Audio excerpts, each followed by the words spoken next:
like movies about gladiators. Those men wanted to have sex with me. Great Scott! Nice beaver. He's a Cinderella boy. Ramble is a pussy. Come with me if you want to live. Hello, and welcome. I'm Charlie McGee. I'm George McGee. And welcome to Retro Ramble. As you might have guessed it, we're brothers. We're not lovers.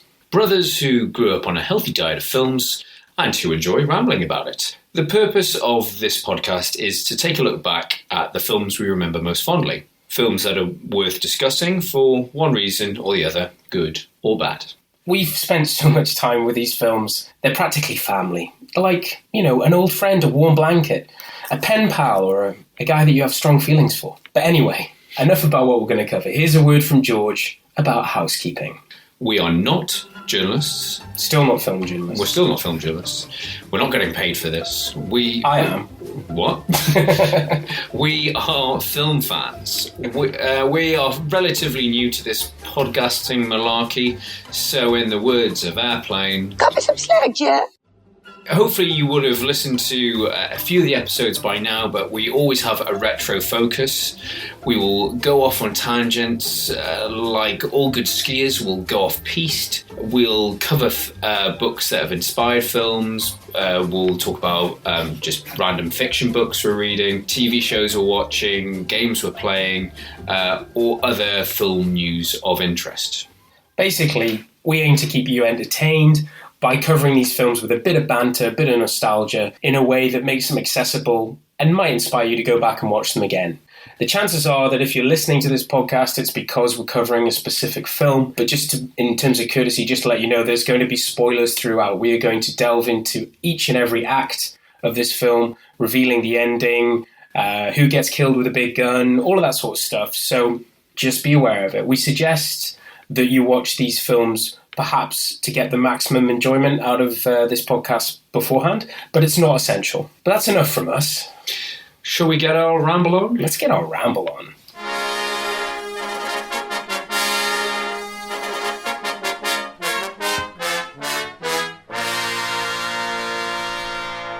This week, wait a minute, George, what year is it? And why are we here? So previously we picked the random year of 1997. That had some great blockbusters. But we've jumped back another 10 years to 1987 for the cult classic, the franchise behemoth that is Predator. Whatever it is out there, it killed Hopper, and now it wants us.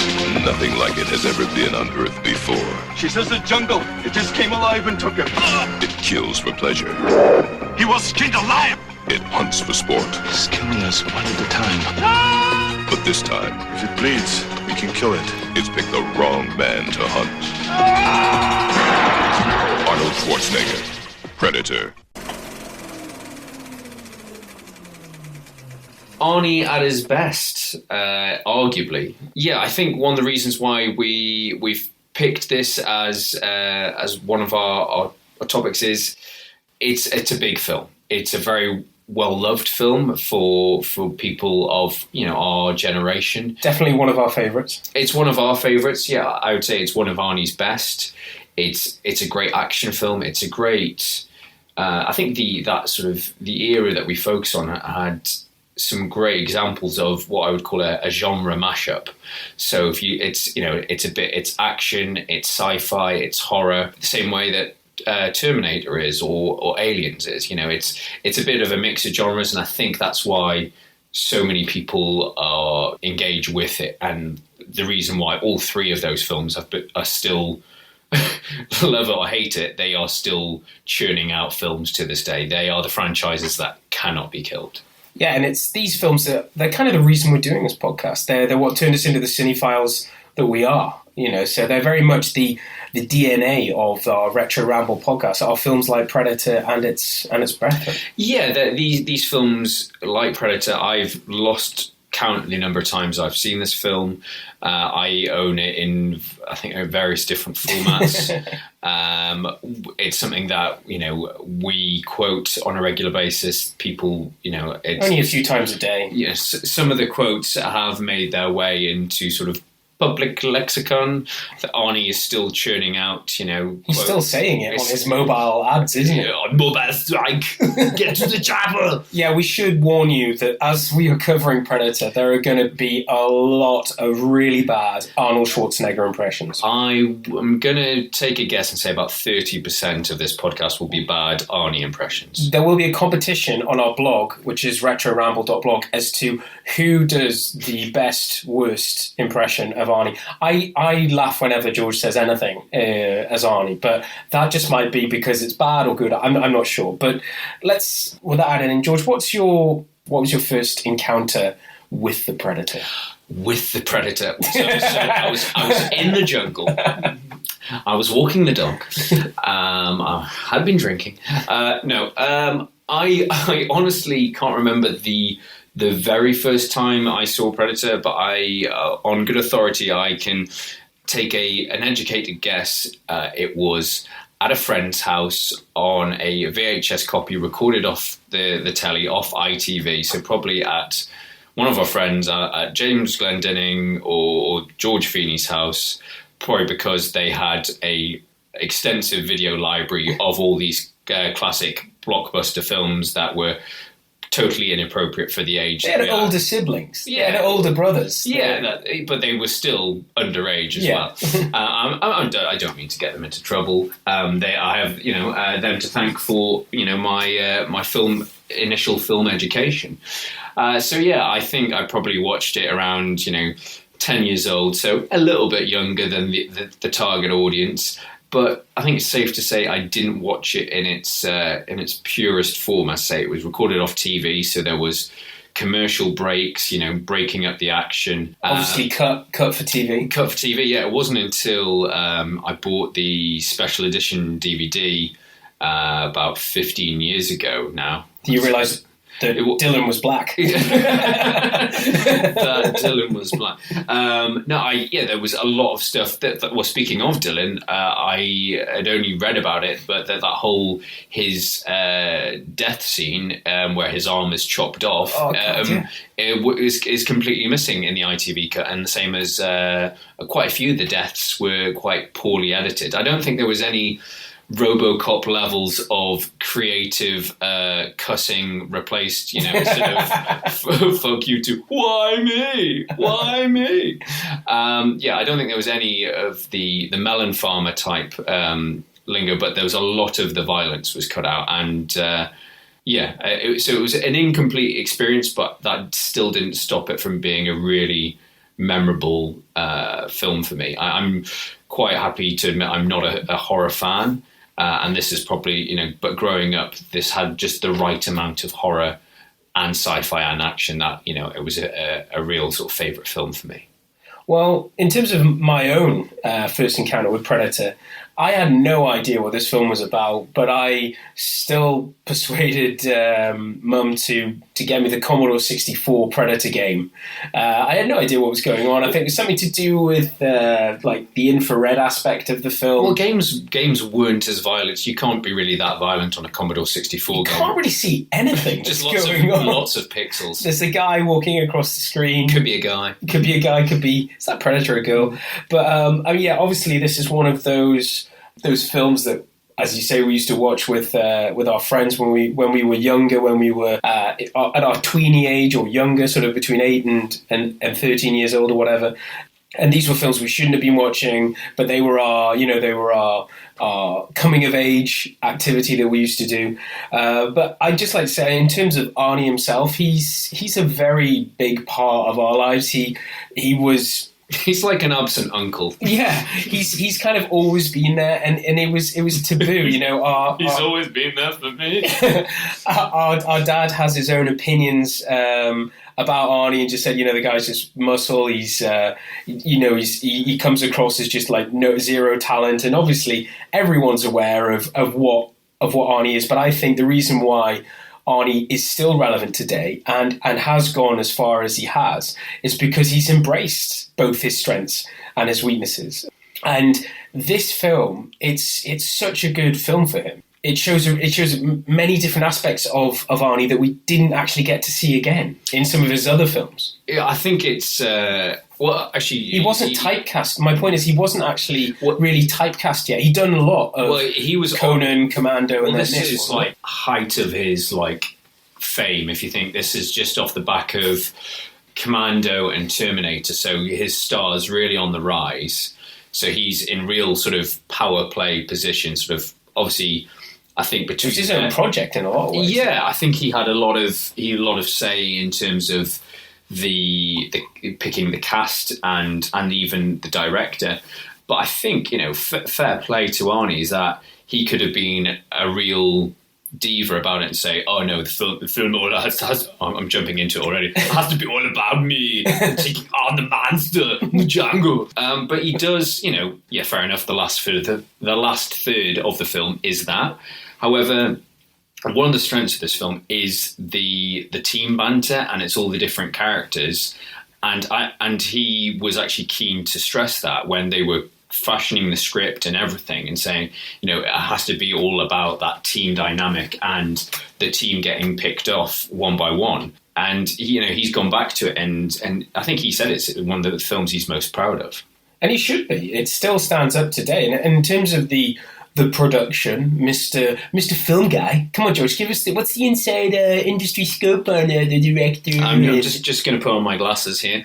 The script did its rounds in Hollywood, and it was under the simple pitch Alien in the Jungle. 7 hours to come over that time. Yeah, and I think I read somewhere that it was based off a joke that following Rocky IV, he had defeated so many people, the only person that could take on Rocky would be an alien or E.T. or something.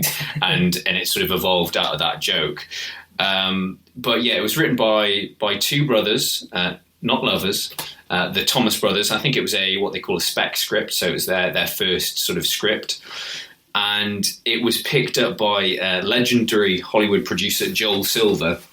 Joel Silver had a huge career during the retro Ramble years, as I should thanks, Joel. Should categorize him. He's the man that produced Die Hard, the Lethal Weapon series, The Matrix, Kiss Kiss Bang Bang. Jesus Christ.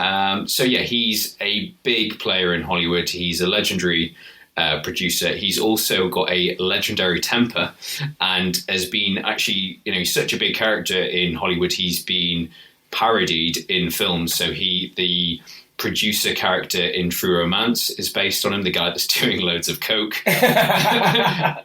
And also the Tom Cruise fat suit in Tropic Thunder, the fat movie producer that Tom Cruise, go fuck yourself in the face. That is also based on Joel Silver. So vicious rumours. Yeah, no, apparently he has an explosive temper, but the guy, I think, is working under a lot of pressure. But his CV speaks volumes. He knows how to get results. We've already touched on it. It was Arnie at in his prime. But I think so young, so butch, and I think he actually lost a bit of weight for it to sort of get down to sort of more sort of realistic looking soldier rather than bodybuilder. Yes, rather than bodybuilder knocking down trees or carrying trees, I should say, on his shoulder. But I think the real sort of star player here is director John McTiernan, who again would go on and had a real hot streak after this. So he did Predator. His next film was Die Hard, The Hunt for Red October. And so those were three in a row. And then he went on to do. He did Last Action Hero, which I like that. It's a flawed film. It has some good moments in. It's a B movie, but it's good. But he also came back for Die Hard with a Vengeance, which is a great film. And then, sadly enough, his sort of career has dwindled, and he even it's actually quite a sort of bittersweet tale. He ended up going to prison for a while and has lost a lot of his money. He did the last film he did was a film called Basic with John Travolta and Samuel L. Jackson, and that didn't do very well. But before that, he did the Rollerball remake, which was a true stinker. And on the production of that film, he got a private investigator to wiretap one of the other producers because he was a bit paranoid that he was being screwed over. Who's stealing your thoughts? Yes, exactly. And he got caught out. So he actually, he did some time in prison a few years ago. And it's a real shame because, you know, if you look at this film, you look at Die Hard. I haven't seen Hunt for Red October in years, and I really need to go back and watch it. Sean, Comrich. But yeah, it's on my Netflix list. It has been for ages. I need to go back and watch it. I really rate Die Hard with a Vengeance. I think it's a really good sequel. So yeah, I think it's a real shame, but I think he's a big reason why this film works. Yeah, and in terms of how it works for us, I think it's probably worth pointing out about in terms of how this film was received back in the day. Because I think if I was to say to you, do you think I'm talking about Predator when I say that it is grisly and dull with a few surprises? Because that's what the New York Times said back in 87. Shut up, New York Times. You know nothing. You know nothing. No, I think Roger Ebert, the good old late Roger Ebert, who we know and love, he gave it 3 out of 4 stars and said that it supplies what it claims to supply, an effective action movie. But as Georgia said, this is a genre mashup. This is sci-fi, there's horror, it's quite mystical, there's suspense. Yeah, and I think that's why it works. Like if you started the film late, and as you actually, if you watched the TV version, or you may have missed the start of the recording, like with dodgy tracking. Oh, look, there's an alien ship. Yeah, you might think, watching the first 20 minutes that you have stumbled across a sequel of sorts to Commando. It's guys in the jungle, men on a mission. Lots of. Oh, and he's got a big gun, and he's quoting one-liners as he's killing people. You're like, whoa, it's definitely Commando. So, without further ado, let's just dive right in. We're going to go through, each act of the film, because I would say this is one of those films that has pretty definable acts. Definitely a good, solid 3-act structure. And in terms of finding our way into this film, I think we have to talk about the music, really, because it's one of the first things you hear, and it haunts you throughout this film. It's a brilliant soundtrack. It's a cracking soundtrack. So soundtrack is by Alan Silvestri, who is also, it's probably no surprise because it veers very close to the Back to the Future soundtrack. Yeah, there are times where it's like, damn, where's that kid? It's very close. So yeah, he is. He's done he's quite an accomplished composer. He's done a lot of the Robert Zemeckis films. So he's done the Back to the Future trilogy. He's done Forrest Gump. But most recently, probably most people will know him for he did the Avengers theme tune. So as in the Marvel Avengers. Yeah. He's still getting work. He's still getting work, bless him. He's probably not as well known as your John Williams, your Hans Zimmer, Jerry Goldsmith, but I think this soundtrack is great. It's really, it adds a sort of epic nature to the film. It adds a gravitas. It gives it that sort of, it's punchy. It sort of adds tension when it needs tension. Yeah, I was thinking of just putting it as bedding music to this entire podcast episode, but I won't. Yeah, I think it's just great intro music. If you just had that walking into a meeting. That's great. Running music, background dinner music, driving music. Love music? Love music. Babe, I've just put on a new Sexy Time playlist. You get to the suspense. Oh. Are you familiar with the works of Alan Silvestri? In terms of the start of this film, I forgot how much goes on before they get in the jungle, because when I think of this film, I think of, as you say, the guys in the jungle, and the only thing I remember from the start of the film it's the bicep handshake. But before that, there's a lot of stuff going on. There's helicopters landing. There's the first very clever foreshadowing of infrared, because the first infrared we see is actually in the helicopter. So it introduces it. Did you know? Okay. Did you spot that? No, I was going to say about the first landing. You're going to talk about his entrance. Well, you've got Arnie's entrance with a stogie. With a stogie. A cigar. Just emphasising that he's the boss. So the team land in the chopper, but then they are driven all of 20 metres to the office. Yeah, I couldn't understand that. It's like, get in the Jeep. Well, why not land closer to the office or just walk? I was just really, I suppose it's showing off the military hardware, the base.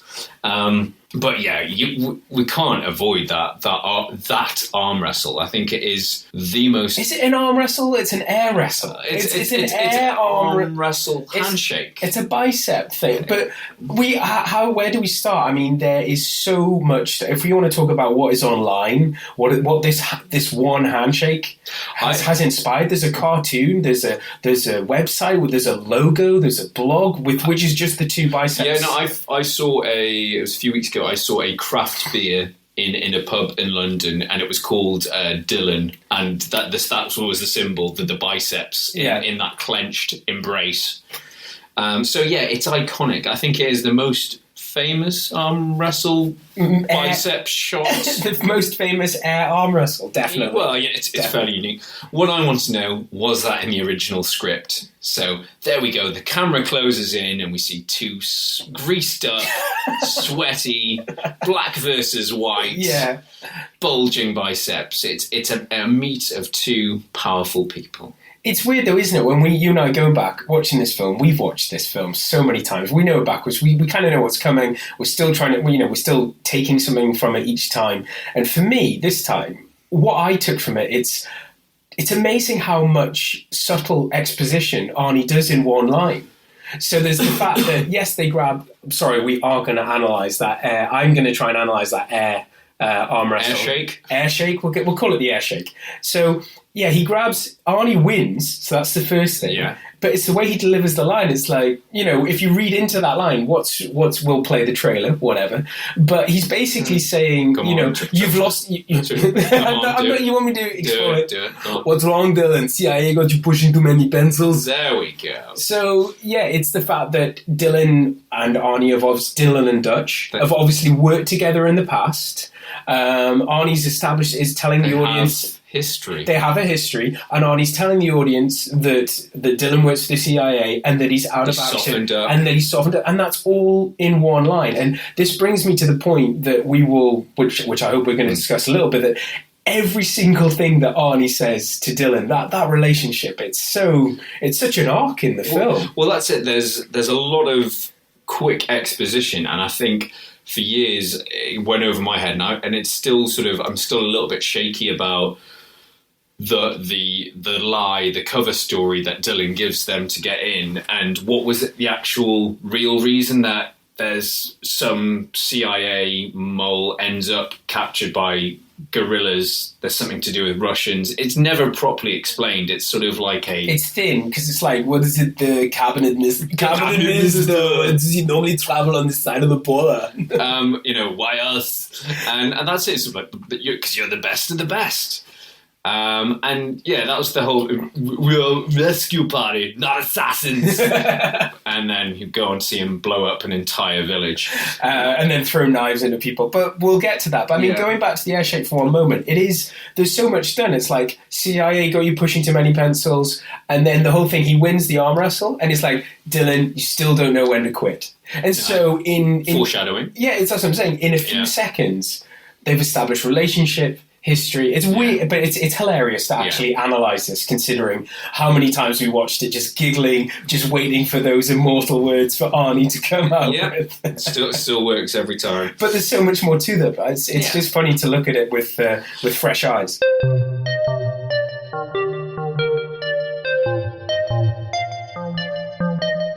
So you were touching on the the chopper scene, where they're travelling to the drop zone. Is that when you're talking about the infrared? It's actually when they first land on the beach before they get in the Jeep to travel 20 yards. I just noticed it on this second rewatch that they show it, that they're getting off, and for some reason, well, obviously the helicopter has the infrared, but it's very clever because it kind of shows the audience, hey, look, infrared, it does exist. So it actually, I guess, makes it more understandable that a future sophisticated alien race might have this built into a visor helmet. So I'm just going to take my glasses off. There you go. So yeah, I mean that's why. But yeah, then we go into this scene where they're on the. There's a lot of choppers in this film. I've noticed. There's a lot of choppers. How many do you think? How many no choppers were harmed? No choppers were harmed. There's not as many chopper explosions as Broken Arrow, as my dad will. Well, our dad will frequently remind us. So yeah, the chopper scene where they're going to the mission. You've got. The song playing, Long Tall Sally by Little Richard, which is a great song. And for years, it took me ages to work out that that's the song that Mac, when he goes full nuts mode and is stripping off, that's what he's singing. Oh, because I didn't know that. Yeah. I didn't spot it. He's actually singing lyrics or some twisted version of Long Tall Sally. Edit, George's impression of Mac needs more work. She's so sweet. But there's an interesting blooper. So they're listening to it on this massive 80s ghetto blaster. But if you look closely, there's no tape in the ghetto blaster. But the other point I have, and I'm always a stickler for this because I brought up something similar on Face Off, they're all in this chopper. I've never been in a helicopter, but it's very loud. How the hell can anyone hear this music? Because you always have to have the headphones on. They've got the dampeners, so I don't know. Maybe it's coming through the headphones. Dramatic license. It's something poetic like licensing. But the other thing that I picked up on, they're all putting on the camo paint, and it made me Hot Shots. Yeah, immediately think of Hot Shots, where the guy's putting it on and he just gives it to the black guy and he just looks at him. And so yeah, again, it's obviously a little thing that Hot Shots has picked up on. But there's some great team banter. I mean, in that whole first third, but that starts in the chopper. So you've got Blaine, played by Jesse Ventura, the man with the most impractical weapon of all time, all painless. Yeah, to take into the jungle as well. To take into the jungle, the fact that... He's got to carry all the ammunition as well. All the ammunition, it needs power. It needs oil. Only certain people can carry it, like apparently... It needs to be attached to him. It needs to be attached to something solid. So it's complete, like, as you say, poetic licensing. But yeah, going back to that chopper scene, you've got the goddamn sexual Tyrannosaurus. Slack-jawed faggots. Good old bunch of facts. Good old 1980s banter. Good old friendly banter. But you've got obviously you've got Shane Black banter. So yeah, sort of quickly jumping back to the sort of production background. So you've got Shane Black in this film who plays Hawkins, who's the geeky guy with the glasses that tells the pussy jokes. Shane Black is not a traditional actor. He's actually better known as he's a legendary screenwriter. He's the man that wrote Lethal Weapon when he was 21 years old. And more recently, Iron Man 3. Well, he's moved on to directing, so he's behind Iron Man 3. He did, most recently, he did The Nice Guys with Russell Crowe and Ryan Gosling.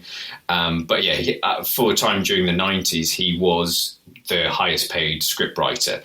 And around the time of Predator, he was being sort of mentored by Joel Silver. And Joel Silver said, hey, come down to Mexico. I want you to, I'm working on this film and you can rewrite the script and I'll give you a part in it. And I think Shane Black may have written his, he came up with the pussy jokes. He's like, yeah, they were just jokes I would tell to Joel and get a big laugh out of it. But I think he did a little bit of polishing on the script, to enhance it. He is very good with wordplay and he's very good with blokey type banter. I mean, if you've seen, obviously, Iron Man 3, Kiss Kiss Bang Bang, he's a very good scriptwriter.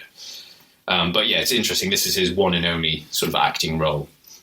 Yeah, and I always forget he's in it. Like, it's every time. I don't know why. I know he's in it, and I know he's a writer, and I know this is like where we first came across him, but it was like watching it again this time. It's like at the end, when his name comes up, it's like, that's who because I know he's in it, but I can't remember which one he is, whether he's that guy or the one who's the one who always, the one who gets... Oh, Pancho. Yeah. But no, I think he's also probably the most sympathetic character out of the locks. All the other ones are quite enormous. all enormous. Well, apart from Pancho's quite small as well. Yeah.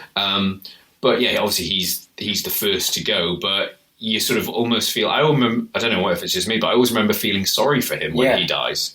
But we're getting ahead there because obviously they go on the mission. They come across another chopper, a crash chopper. Yeah. With Jim Hopper. Jim Hopper's chopper. Jim Hopper's chopper. Okay, Arnie, we're going to have to remove that line. Why? Because the cast and crew are just creasing up whenever you say it. And then we quickly get to the first set piece. I'm calling it the guerrilla base attack because rebel base sounds a bit too Star Warsy. Yeah, and this is the we are rescue team, not assassins. And I've just got my notes here in capitals. So many explosions. There's one point. I mean, you've got the whole point where Arnie picks up a car that's pumping out fuel, puts a bomb in it, and blows everything up. But there's a bit where Dylan shoots these guys trying to escape in another chopper, guns them to death, and then Arnie comes along and blows up the helicopter. just for good measure. Just to make sure they stay dead. There's grenades going off everywhere, and there's part of me that's thinking, but what about the hostages they're there to rescue? How do you know which is the hospital? Because the hostages even. Yeah, because he's just... And Arnie's coming out with this one-liner, stick around. Stick around, knock, knock. No, he loves it. He's like, I think those are Arnie's. Yeah. Arnie's, Guys, I've had a few thoughts. Editorial control. I've written some new pages. But yeah, it's... Again, that scene's... It's a great action scene. I mean, it is... pure gun porn explosions. It's the 1980s, surprise attack. Yeah, no, but it's the A-Team style guys flipping into the air. You just see soil explosions and guys on trampolines. Yeah, you're just seeing the crash mats just out of view. Yeah. Guys somersaulting into the water, but they're dead. Yeah, they're dead. Some of them are on fire. Some of them are on fire. There's a lot of gunishment for a rescue team. And I'm actually going back, I'm surprised that Arnie knocks out the girl, Anna, because everyone else is just killed without second thinking. Nah, no women, no kids. Yeah, but no, that's it. He sort of just knocks. Someone's approached him. Oh, I better knock them out. Oh yeah, because of course you don't, because she's got a hat on. He doesn't actually know. It's just instinct. It's just instinct. Yeah. But one of the lines I picked up on, which I thought was genius, after they've destroyed this base. Clear the area. Make sure leave no traces. It's you've blown up the whole thing. You've emptied rounds and rounds of... There's rounds and rounds of American ammunition all over the place. It's leave no traces. It's okay, Arnie, we're going to have to go and pull bullets out of individual trees. Might need a few days. Make it look like an accident. And yeah, I think that's... but then it culminates in... Billy's laugh. Billy, the big, muscly Native American bloke, and I think it's safe to say it's probably one of the greatest laughs committed on film. Yeah, it's amazing. It's so good. Why wouldn't an alien from outer space want to copy that? I mean, and it be his killer line. And I think in terms of how the attack on that base, the mistrust between Arnie and Dylan intensifies. You can see at each stage it's sort of Arnie's more suspicious. Everything he says to him, it's Dylan, I don't trust you. Dylan, I don't trust you. It's all bullshit. We're not expendable. Oh my God. I also wanted to point out, did you know, I only saw this on the credits at the very end, but the fact, I think one of the reasons he's called, Arnie's character's called Dutch, but his first name's Alan. Isn't Alan Schaefer? It's Alan Dutch Schaefer, and just, that'd be brilliant if it was Alan! Alan! When they're shouting for him, Dutch! Alan! Ellen, I love you. Thanks a lot. But I can't remember seeing... what I liked about that scene, and what's coming after that, where we're starting to we're just getting ready for our first meeting with the Predator, is I can't remember another film where there is a crack team or an elite team of special forces who actually acted and looked like they were. Yeah, no, I picked up on that as well, and I think I'll go into it in detail in a bit. But in the special features, it's revealed they actually did a week of training with SEALs in Navy SEALs or with like Marines in the jungle beforehand. So they all like marched into the jungle, and I didn't realise that some of them had military backgrounds. So Jesse Ventura used to be a Navy SEAL. Arnie was in the Australian driving tanks. Arnie was driving tanks just to school. And is it the guy who plays Pancho, is it Richard Chavez, I think he's called? He served in Vietnam, so a lot of them had military background, but they would learn, you're doing all the hand signals and stuff like that, and yeah, you do get a feel. It's for the limited time they have together as a team, you really do sort of feel that they work well. They all have their different skills. There's a few partnerships here and there. Yeah, exactly. So you've got you've got Billy and Hawkins, you've got Poncho, and I ain't got time to bleed. Yeah, got time to duck. So yeah, you've got some great banter, and it's a very limited time to cram that all in. And I think that's one of the sort of the credits to the film. It makes you establish these characters, but you also you invest time, and you ultimately begin to care when they start being picked off. Yeah, because that point about saying I've never seen such a mean-looking bunch of elite special forces, but they are then all, quite quickly dispatched one by one. But yeah, no, it's. I can remember watching that featurette, and they were competing against each other. Oh yeah, there was a massive competition off. Just off imagine screen. what that must have been like, getting up at 6 a.m. There's Arnie with his Stoogie, and there's there's Carl Weathers. There's who's this guy, Ventura, Jesse Ventura, all massive, and they're all trying to beat each other and doing benching stuff and running they were running like 40k on some days. It was something like they would do 2 hours in the gym. They'd go for a 10-mile run. Then they would film, and then at the end of the day, they'd go back to the gym for a couple of hours. And of course, Arnie from his weight training days, because you've seen the Pumping Iron, about his little mind tricks. About how he said, he'd be pushing them and competing with them. So I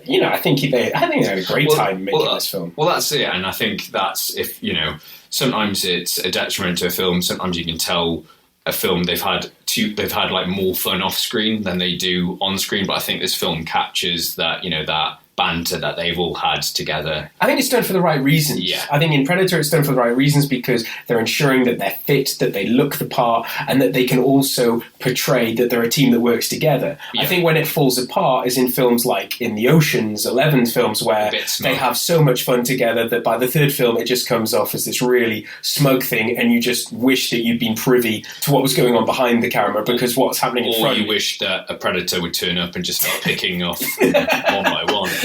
Starting with Julia Roberts. So I think we're now at the point where the Predator's gonna bless us with his presence. I'd say end of Act 1 finishes with the leave no traces.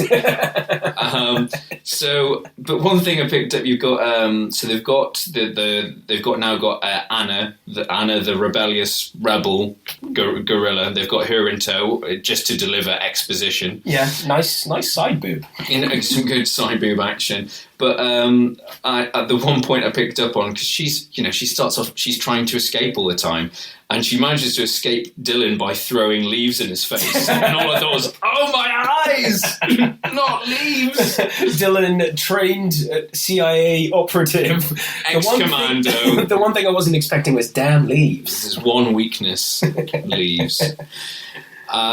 So cut to a death scene. So she escapes, and then first death. I think the first two deaths come quite quickly together, don't they? You got Hawkins goes, and then within a couple of minutes, Blaine gets the sort of cannon through the chest. Yeah.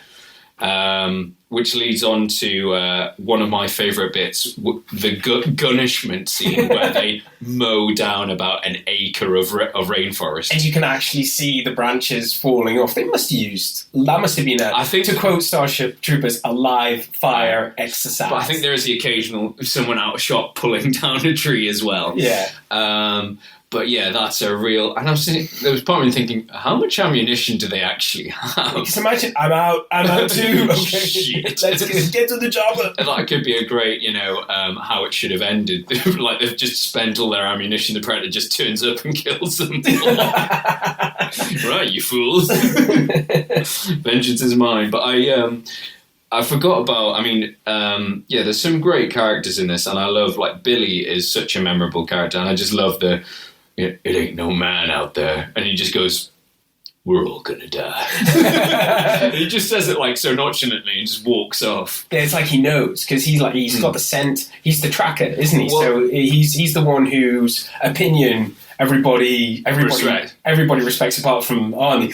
There's nothing in the trees, Billy. Billy, stop screwing around. But interestingly, I was reading, I think in the initial scripts when it was going around, when it was originally titled Hunter, the main character was Native American, and that was all about tracking the beast, and I think that's why it helps with the sort of them going toe to toe at the end. And obviously, probably Arnie coming on board, that evolved. They kept on, it evolved into the character of Billy. But yeah, I think it's good that, and again, it makes the team so interesting. It's quite a diverse team. I don't know about you. I mean, it is, let's address the greased up elephant in the room. It does have moments of homoeroticism. There's just one or two. There's a couple of homoerotic bits, but, the thing that I had to ask was, Mac and Blaine, are they an item? I wasn't sure about that as well, because they weren't just like... I mean, he's obviously in denial, with that comment about slack-jawed faggots, but... And he's got that big, is that big chain gun making up for something? Yeah, but Mac really takes a turn once Blaine has been killed. I mean, as I've already done my Mac rambling impression, but it really changes him. It basically turns the guy nuts. Yeah, he loses his shit. And there's that line where he goes, he was a good soldier, and he goes, he was my, and there's a bit of a pause, friend. Yeah, I know that as well. And I was like, were you going to admit to something there, Mac? Maybe when they get back from the jungle. When you're in the jungle, it's cold at night, shared bodily warmth, that sort of thing. Where does that, you and me, bro, same moon, different jungle. We walked in, I'm going to carve my name on his chest. Again, my crazy Mac impression.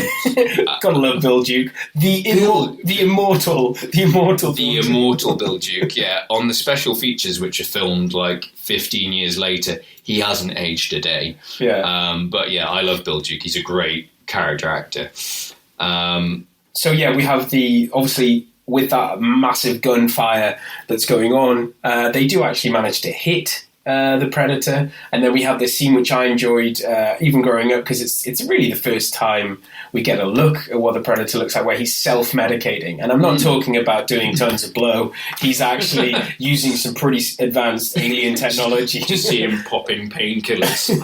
Oh, not this again. But yeah, that's quite cool, and then like him screaming, and then more like maybe hearing. Well, it's great that they tease the monster, that they don't reveal him until the last third, and it's it's like all good monster films, like Jaws, you don't see the shark until the end, and for Jaws it's because the shark looks shit. Yeah. But that tension, that you get that extra tension from not seeing the creature up close until the very end, and you're not supposed to know what it is, because it could be you're trying to work it out, because I think there's a bit of misdirection. The reason I mentioned seeing the infrared in the helicopter at the beginning, I think there is a bit of that. It's like they show you that that the helicopter has the ability to use infrared, and then so when you see these scenes of infrared, you're like, they're being tracked by somebody with some really high tech hardware. So it's not. Well, I mean, maybe it is evident to somebody like you or me who do a bit of research before going to see the film. But for the going in cold, going in completely cold, you just think, well, they're being hunted by something, I don't know, someone. So this is seeing him self-medicating. Yeah, That's kind of when you get a feel for that. Yeah, definitely. And I think we'll go on to it later, but one of the reasons why you didn't get to see the Predators because the initial design was very different. It's safe to say. So it was something that looked a bit like a dog with shoulder pads and stilts, and they all just agreed it looked terrible and scrapped it. And they actually.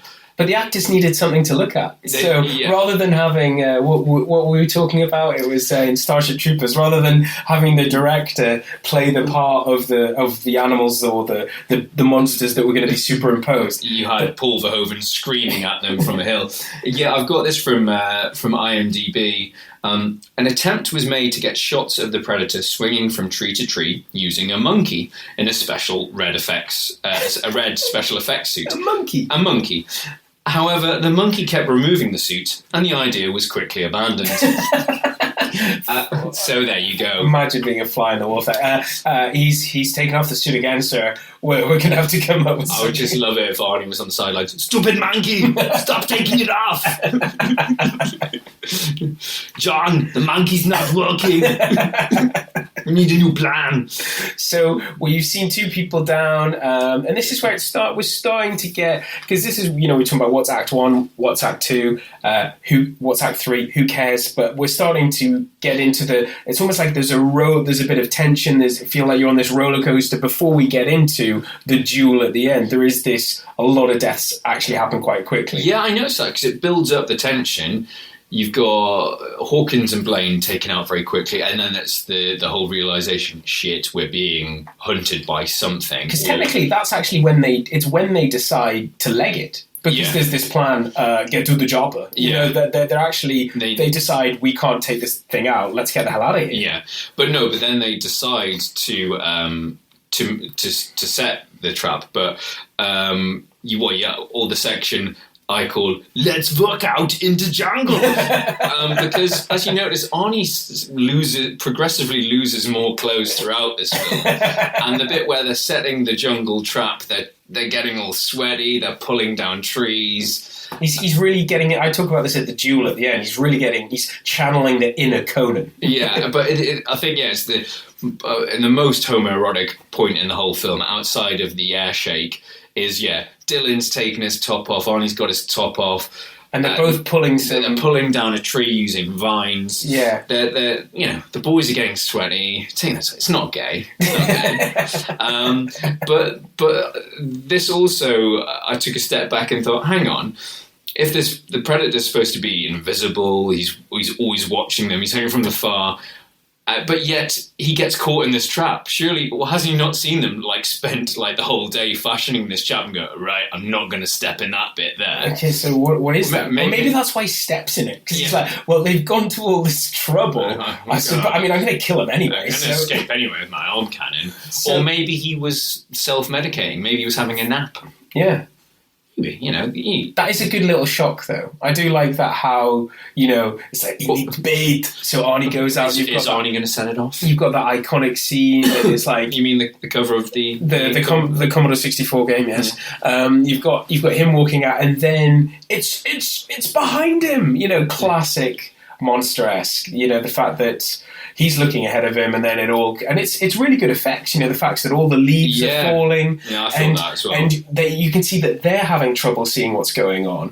We're having trouble seeing what's going on. And there's actually nothing happening apart from leaves. Leaves flying around. It's a bag of leaves and some really good sound effects. Lots of alien screaming. Yeah, and lots of whip noises. Yeah. But that quickly sets off a very quick chain of death. I thought so. There's all that tension of them setting the trap, working out in the jungle. But then you've got Dylan and Mac go off, and Mac's getting crazier and crazier. He's doing.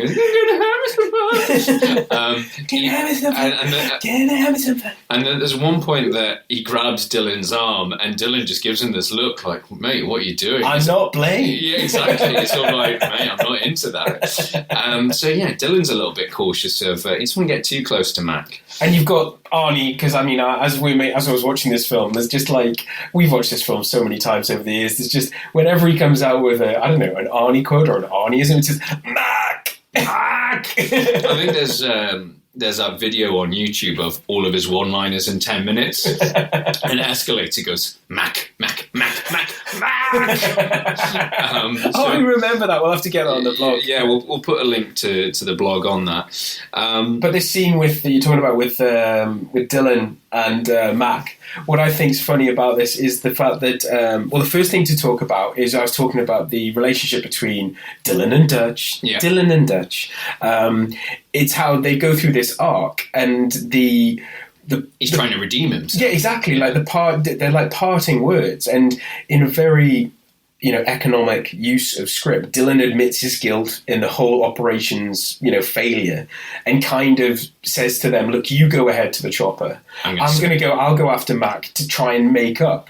And what I like is Arnie's acknowledgement of his apology is just to throw him a gun. Yeah, here's another. Yeah, make it count. Make it count, sort of thing. But going on to this next scene where they have this plan to sneak up on the predator. It's like they don't realise that the predator's sitting there in a tree going, okay, you're coming round here. Well, I noticed earlier on that like Dylan seems to be the worst soldier ever. So we've already established he doesn't like leaves. But there's another bit where he lets Anna escape because he just slips over, like he just trips over himself. It's like, and there's a time where I think it's sort of like, where's the girl? And he's like, shit. It's like 3 times now. Yeah, it's just sort of like, I forgot about that again.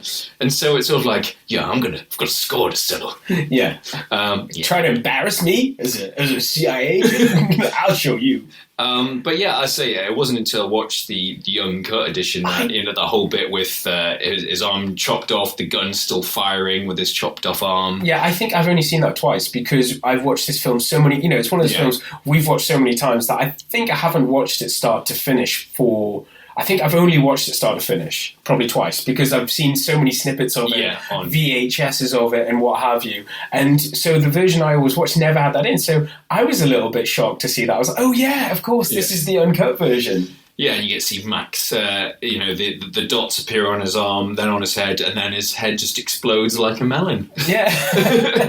But the one bit it gets to me every time is, the big standoff with Billy. It's sort of, maybe like that's from the original script where he makes the last stand on the bridge. He takes off all his kit. He gets a machete out. Gets naked. Cuts himself. Cut myself. And then you never see it. That was I thought that as well. I was like, it's a real letdown because maybe they thought, well, it's respect, it's like, or it's suspense. Or was it taking it away from Arnie potentially? Yeah, the big, to see a big one-on-one fact, or is it the fact that Billy, with all his, guts and, his knowledge and his awareness of the predator, he is useless. He's taken out really quickly. But have you seen Predators? With Big Nose Brody. With shut up, Big Nose. Don't call me Big Nose. Because that again is one of those sort of reboot / remake. It is effectively, it touches a lot of points of Predator. And the one thing that Predators, plural, does right, it homages that. It's the Japanese guy faces off against a Predator with a samurai really sword. good scene. And you actually get to see that fight play out. And that's one of the things that they get right. Yeah, there's a lot to like in that film. I bought that. I was travelling. I was somewhere foreign. I was in foreign. I was bored, and I bought that on iTunes for a snip of a price, as Apple is always kind enough to offer us. So I have that forever on all my devices. So yeah, I mean, I've watched it a few times, and yeah, I love going back to it, and really impressed with Big Nose Brody's performance. And I think it's a bold choice to cast Adrian Brody. I'm not sure. There's just some parts of that. I don't know if there's just something that doesn't work about it as a whole. It's the end. The end. It goes a bit formulaic, and it's the twist. The twist is that guy from the '70s show is actually really evil, and the fact that Big Nose Brody teams up with the Predators a little bit. It's not AVP levels of cringeworthy, but it's not far off. Yeah.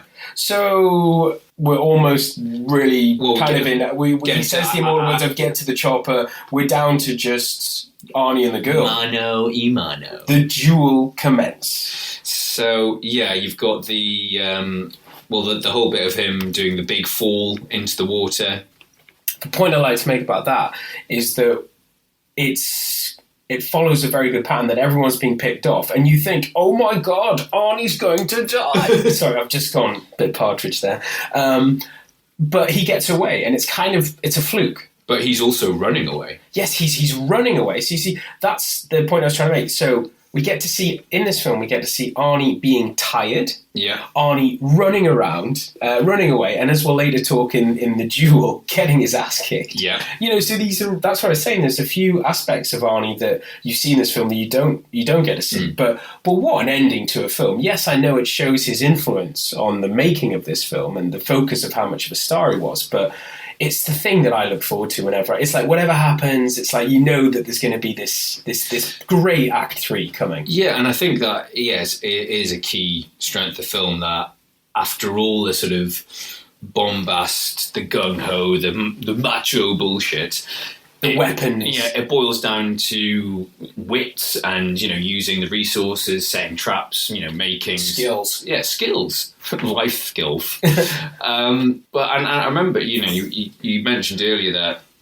Dad has been quite derogatory of Arnie's films, but I remember him saying that actually out of all of Arnie's films, he really liked Predator because of that whole twist of he has to rely on his wits and build weapons and traps. Because what does he have? He just has the 2 grenades from his under rail grenade launcher on his very small machine gun. Yeah, he's got 2 of those grenades and his big knife, and that's what he's got. Yeah. And he's got mud, and he's got mud and his nous. But you've got the laying of traps. You've got the more traps, more traps, because that's what I've got here. He's got a lot of tricks, channeling his Conan, making bows and stuff.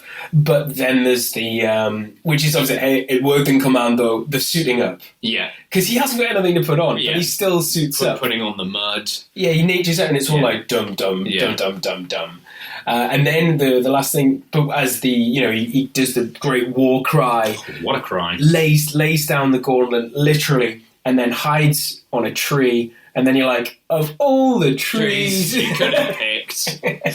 But again, it's that great moments of tension of like he's behind you, And yeah, it's great that there is that sort of equal footing that for a while they're both invisible and they're both sort of, he can see him and they're almost like the tables have turned until foolishly he jumps into the water and all the mud washes I'm not off. sure he gets knocked into, or it's an explosion, because I was thinking that as well. He's dodging the gun. He's dodging stuff. So yeah, I mean, I think Arnie obviously had some, it's like, don't make me look stupid. Yeah, but there's the bit I picked up on when you're saying, he's getting his ass handed to him, and that's it. Yeah, I've just put lots of Arnie noises. Yeah, but there's also the funny where it's when Arnie's getting his ass kicked and he's being chased in Predator Vision. It goes all high pitched. Yeah, it sounds like a little.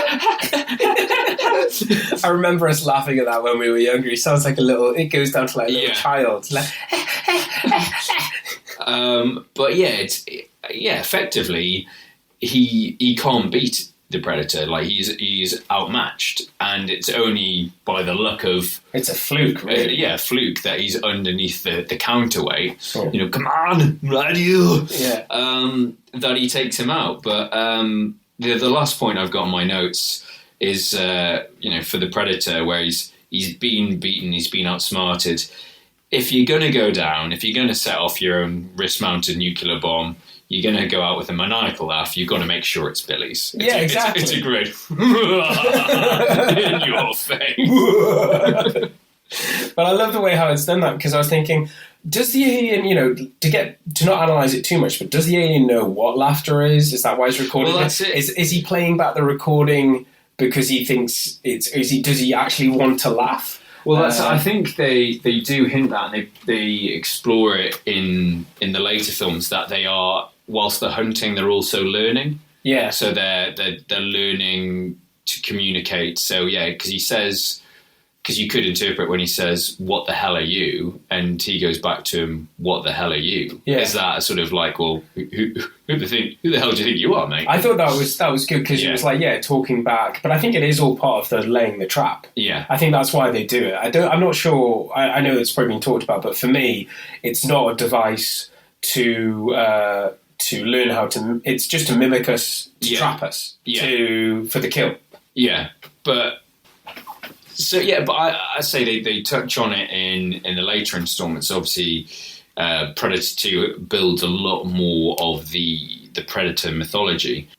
But yeah, the part of me just thinks, like, how dark would it be? Like, what if, like, the Predator blew up Arnie with the blast, and that's just how it ended? So I'm like, I'm taking us both. The end. Yeah. Well, it's the thing. Like, is he going to get away? And just the helicopter circling with Anna. They blew him up. Or Arnie just getting blown. Like, you see him like hit the helicopter or something. But in that scene in the helicopter, that's what I was saying about Arnie, seeing Arnie in different shades. He's knackered. Yeah, he's asleep. It's quite I was thinking that it's quite a bizarre last shot. It's just, because for a moment I was thinking, do you actually see him move? And then you see his eyes move. That, he is just, he's absolutely knackered.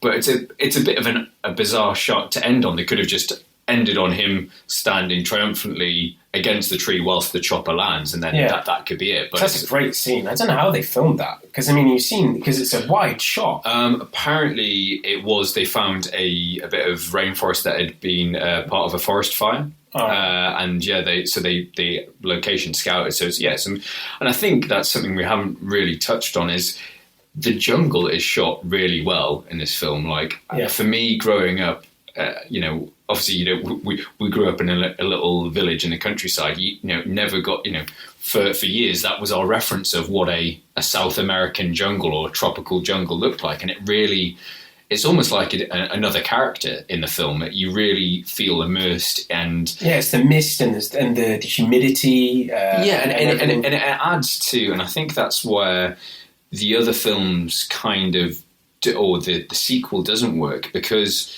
as you said, that they're running away. They're trying to get extracted. They're trying to get the chopper because they're in this big open expanse, but they're sort of trapped in the jungle. Whereas, and they've got no choice but to face the monster. Whereas in Predator 2, it's in a city. I've forgotten why is the Predator killing? What's the motive? Because the backstory, the exposition that Anna gives in Predator 1 is the beast always comes when it's hot. I get that. And you understand why it goes to the jungle, because it likes to hunt. And the setup, I haven't seen Predator 2 for a while, but the setup is that Los Angeles in the future of 1997 is going through a massive heat wave, and it's turf war. So I think that's what brings the Predator to Los Angeles. So it's like war and heat. Yeah. Or military. It's meant to be the best, because that's what it wants to challenge. It wants to challenge. But the whole thing is that Predator 2 set in a city, and it's only because Danny Glover is a maverick renegade cop and he's too over the shit, and he throws the rulebook back at you, and only he can stop the beast. Whereas, if it got too much for him, he could just jump on a bus or jump on a plane and go, no, actually, you can sort it out, see you later. Whereas in Predator, Arnie's team, they don't have a choice. They're trying to escape. They're trying to escape. They're trying to run away. No lifeline. Yeah. Yeah. So I think it does play a big part. That the jungle setting is unique too. That adds to the tension. Well, I mean, until you're talking about the jungle, it might be a good time, because I watched this. I purchased the most recent 3D version, right? Because being the cinephile that I am, I've made the investment in a 3D projector, and nobody likes a show, and wanted to watch it and see what it was like. And the version itself, it does ask the question of why aren't more films done in 3D? There's some reasons why. It's obvious some don't work out well, but because it's interesting that this is a 3D conversion of a film that was never 3D. Exactly, which is a rarity. Yeah. So before I purchased this, obviously I was looking online on Amazon and the like of where the best place to, and there was lots of reviews, there's lots of critical reviews, lots of purists slating this version, and it's the same version that's on the Predator 1 and 2 box set. Probably the background on this. Well, I've got the digitally remastered version. Yeah, I bought. It was one of the first Blu-rays I bought of is Predator Special Edition. And apparently for the Blu-ray, they do the sort of the whether it's upscaling, and apparently they've upscaled it too much. It's a bit too much of a polish, so it looks a bit artificial. Well, personally, I didn't have a problem with it because maybe this is where negative reviews can help going into the film. So I read all of these reviews about how the 3D Blu-ray was terrible.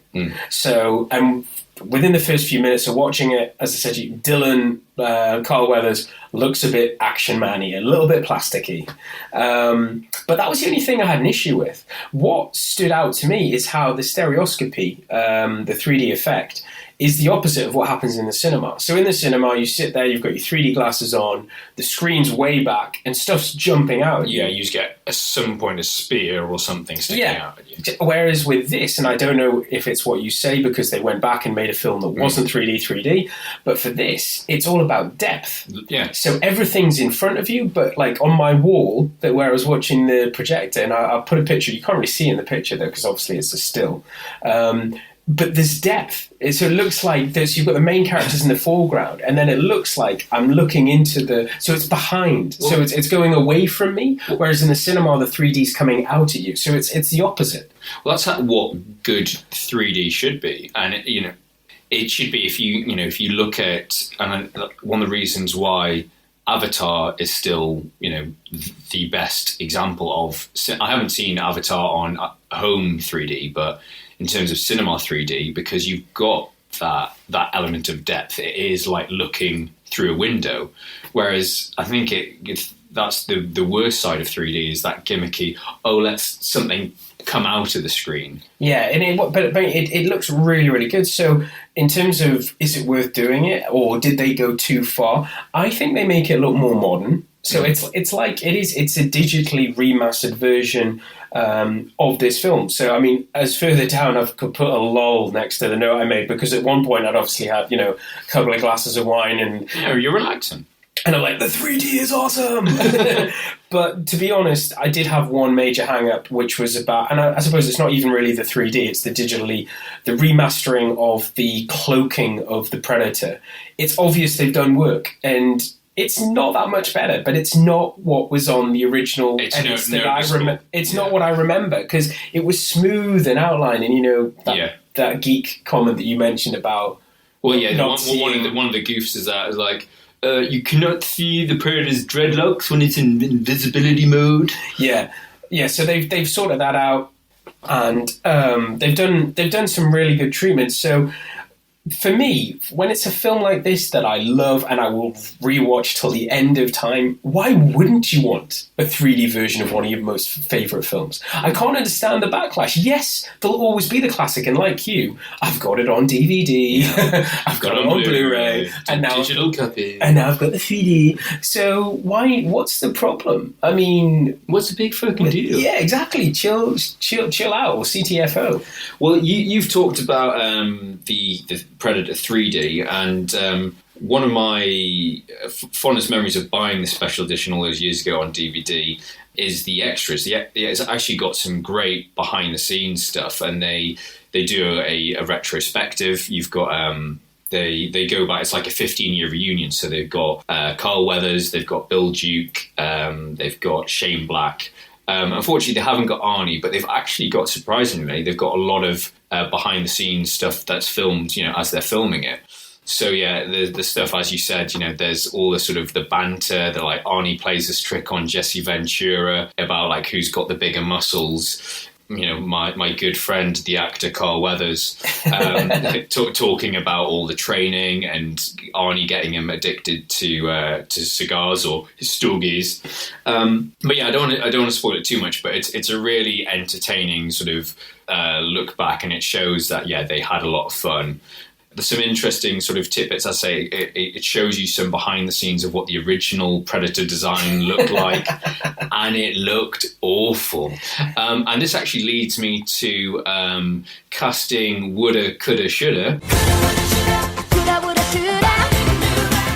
because apparently none other than JCVD, Jean-Claude Van Damme, was lined up to play the Predator in the original suit because they wanted somebody that was a martial artist, someone that can move quickly. Somebody who was limber. Who could do the splits. And yeah, then there's conflicting stories. Apparently Van Damme was concerned that no one was going to see his face. So some people said that they realised that by having the Predator shorter than Arnie wasn't going to be an imposing threat.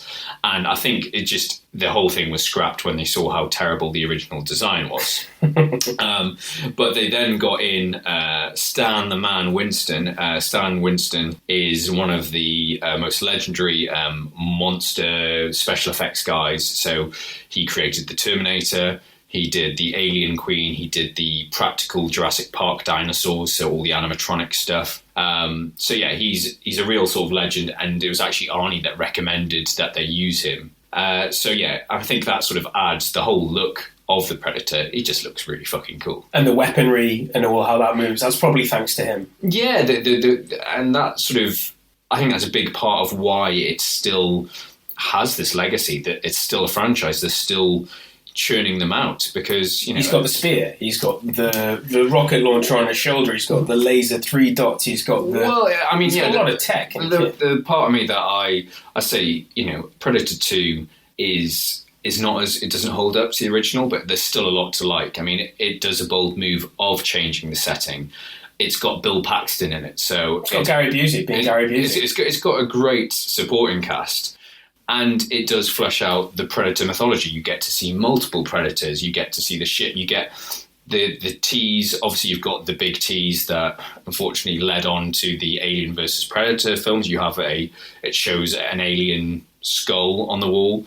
But you get the fact that they've been hunting for centuries. And that's a really interesting... Created intrigue. Before we even knew what AVP was going to look like. Yeah. It was all like, oh, did you see the alien skull on the ship? Wasn't that cool? Well, yeah, before shared universes. And, it's a real shame that they haven't... Well, in at least the theatrical features, they haven't really touched on that. A while ago, I remember reading... when Robert Rodriguez was producing Predators, he wrote a script a while before that got picked up by Fox that opened with the Predators attacking a Spanish galleon, you know, like a Spanish Armada ship.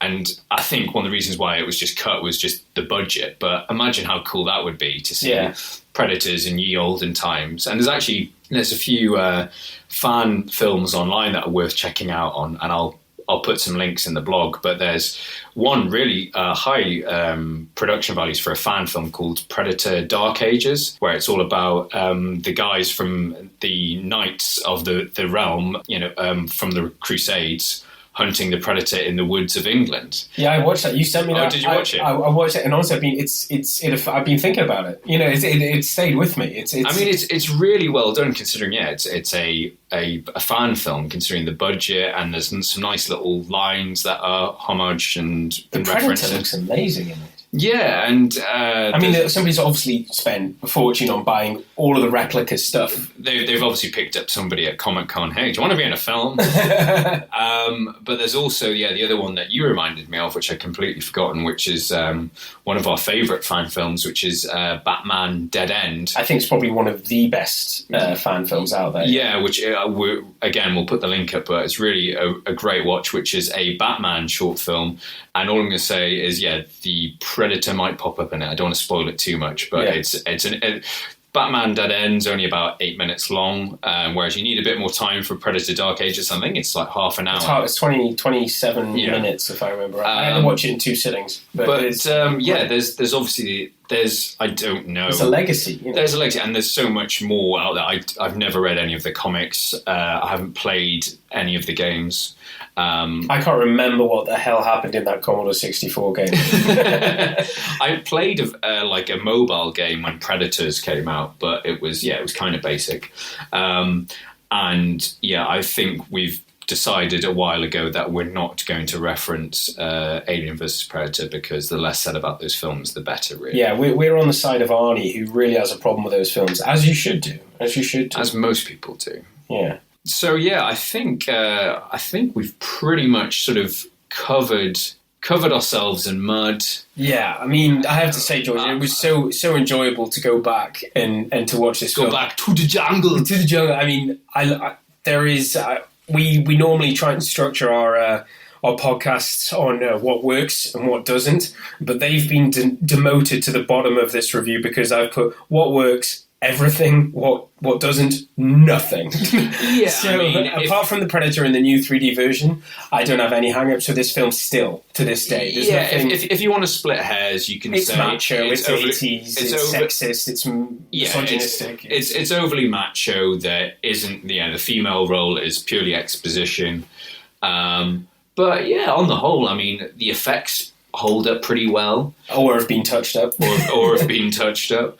And yeah, it's a good solid romp. And as I say, it holds up to. I think there's a lot of films that from that era that we grew up with that have dated badly and they don't hold up as much as fondly as you remember. Highlander being one example, but I think this does. It still does hold up, and it is generally a strong film. And as you were saying earlier, initially it got quite poor reviews, but as time has progressed, it's top 10 action film of all time, apparently. Yeah. So I think in terms of recent news, talk of a sequel to the 1987 version. Yeah. So none other than Shane Black is back with Predator. So he is writing and directing a new Predator.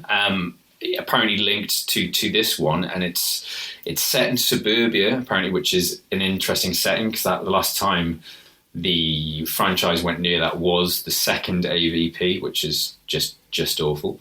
But it's got a fairly interesting cast. There is rumours that the Austrian oak, Arnie himself, will return because he does seem to be very busy these days. But yeah, in Shane Black I trust. I mean, I think he's a cracking writer. He's got form as a director. If you look much more experienced now, and he knows the source material. Well, yeah, that's it. He's been immersed in it from day one. But if anyone can do it, I think he's the best person for it.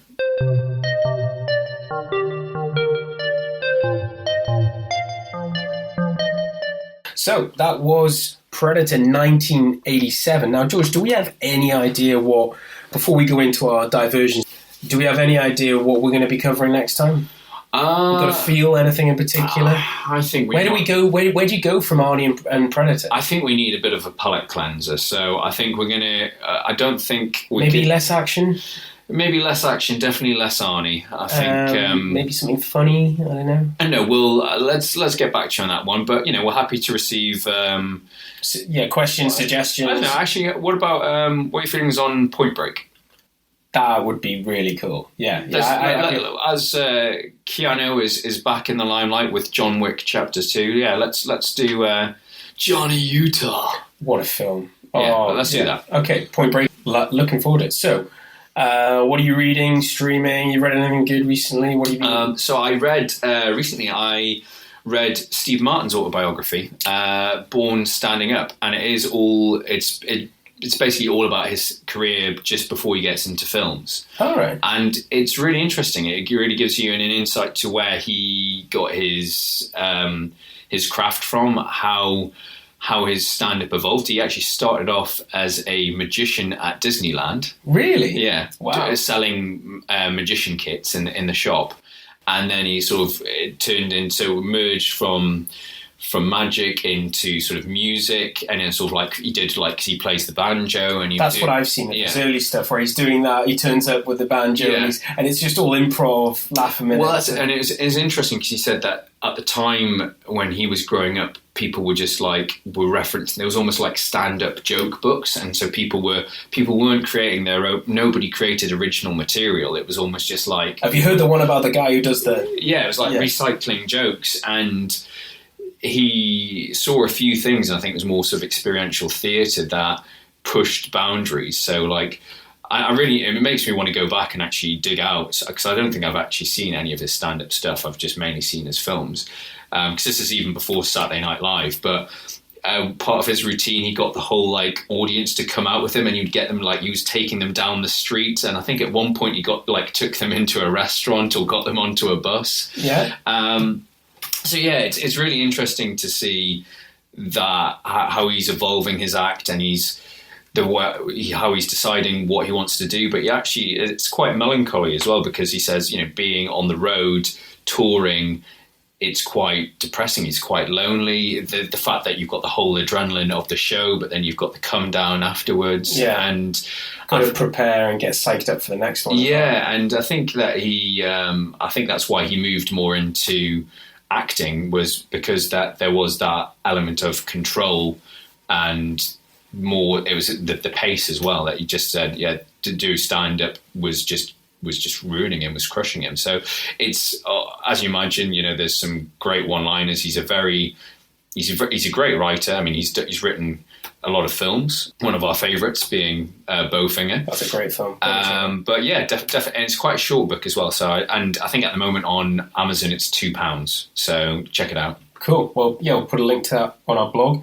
For me, what I've been reading recently, I think it's called Time and Again. It's one of an older time travel book set in the 70s. I like time travel. Yeah, I don't know.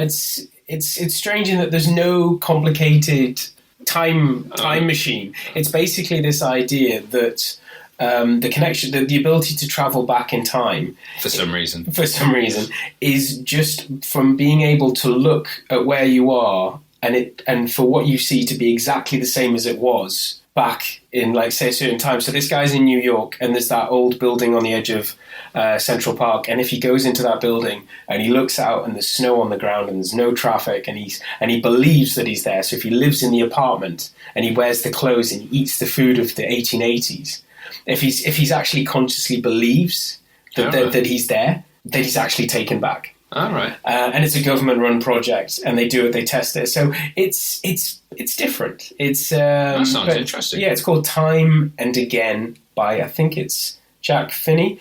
In terms of you streaming, you watched anything good recently on video on demand? We keep calling it streaming, but for our international listeners, VOD, VOD. Well, believe it or not, I have just finished series 1 of Breaking Bad. I am so excited. What are your thoughts, George? It's only been like about 5 years. I'm only about 6 years behind everyone else. Yeah, I really enjoyed it. Nicely paced. Nicely paced. Some interesting sort of direction to see how obviously the characters, Walter White's characters, quickly evolving, and I'm assured that it changes even more and it diversifies. So yeah, the thing is with me, with how I do anything in terms of films, books, series, whilst I'm happy to binge a series itself, I don't want to binge like series back to back. So I'm going to take a break. I'm taking a break. So I'm watching Black Mirror at the moment. I'm catching up on that. Where are you up to in that? I think I've watched all of, is it 3 seasons of Black Mirror? Yeah, so they've just recently launched the 3rd series on Netflix. So I was just caught up because I was halfway through season 2.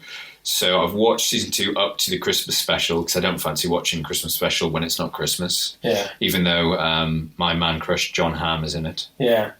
Such a dreamboat. But I've downloaded episode 1 of season 3, which has, or series 3, if we're being British, which we are. So yeah, I need to watch that because so many people have said, oh, it's creepy, but it's brilliant.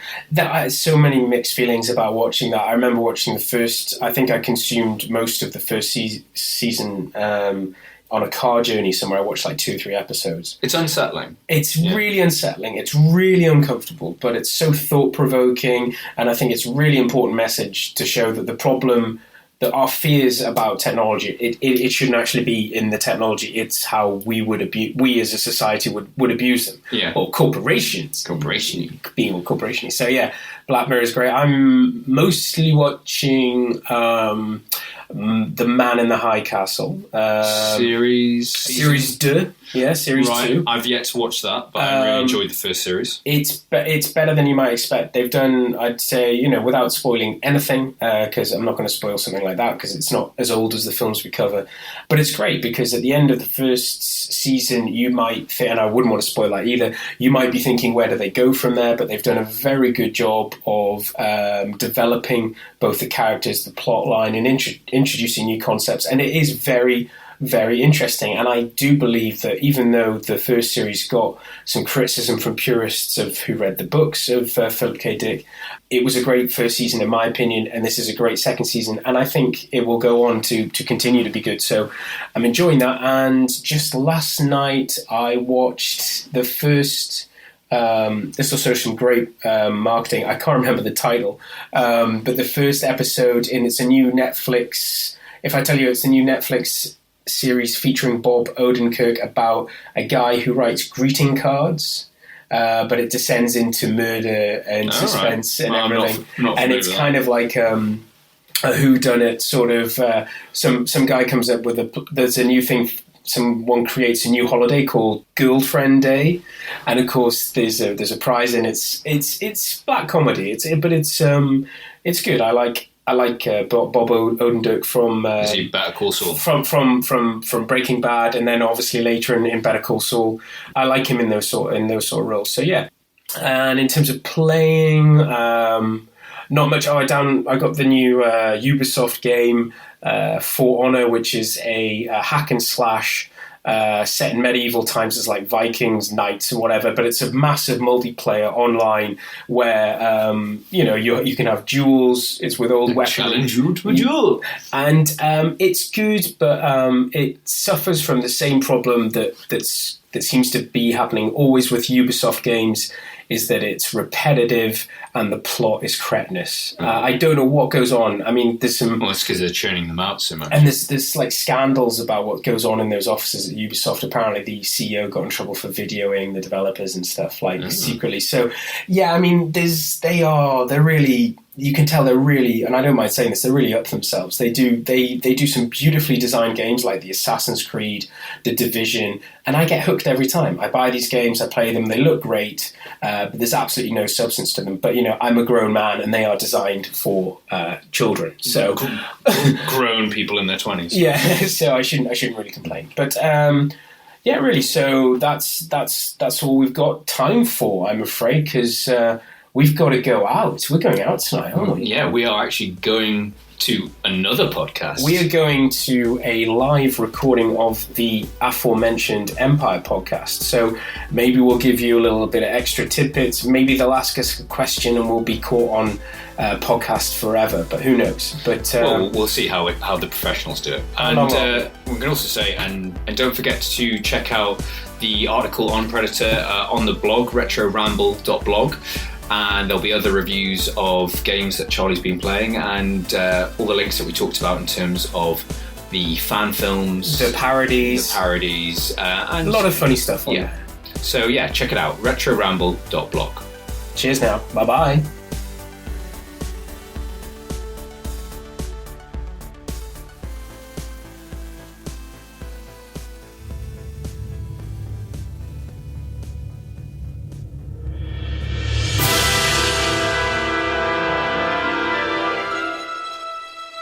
It's using the trees, watching and waiting, killing us off one by one. The chopper is close, but this thing is too fast. We won't make it, it's pointless to run. Talk, no more games. I don't know what it was. The jungle came alive. Go on. It happened very fast.